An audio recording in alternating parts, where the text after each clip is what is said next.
కర్నూలు జిల్లా పెద్దకడుబూరు జాలవాడి గ్రామానికి చెందిన వ్యవసాయ రైతు అయిన నల్లన బోయ రమేష్ ఎద్దుల తాడు సాయం లేకుండా సీడు పత్తి చేను పొలంలో దాదాపుగా 2 ఎకరాలు పత్తి చేను గుంటుకను తాడు సాయంతో లేకుండా ఆ 2 ఎద్దులు ఒక మొక్క కూడా పోకుండా కరెక్ట్గా సాల్ వెంబడి పాచినందుకు ఆహా భలే బసవా అని చుట్టుప్రక్కల గ్రామీణ ప్రాంత ప్రజలు మెచ్చుకున్నారు. తాడు సహాయంతో లేకుండా సీడ్ పత్తి చేనులో గుంటుక పాసిన ఎద్దుల తోలిన బోయ రమేష్ ప్రత్యేకంగా శ్రీచక్ర న్యూస్ ప్రతినిధితో మాట్లాడారు. వివరాలు ఆయన మాటల్లోనే విందాం.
సరే సరే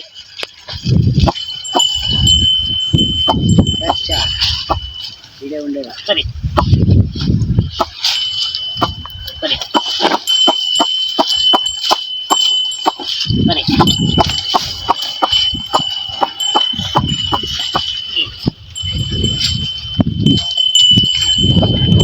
ఏయ్ దా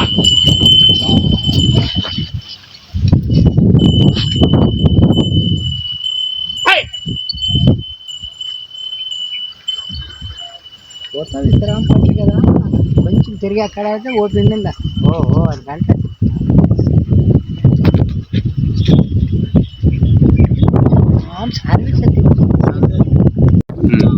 జాలవాడి గ్రామము 2 ఎకరాలు తోలినాం తాళలేనట్ల భీమన్న కొడుకు రామేశు తాళలేనట్ల 2 ఎకరాలు తోలినాం. జాలవాడి గ్రామం పెద్దకోడూరు మండలం కర్నూలు జిల్లా 2 ఎకరాలు తోలినాం తాళలేనట్ల.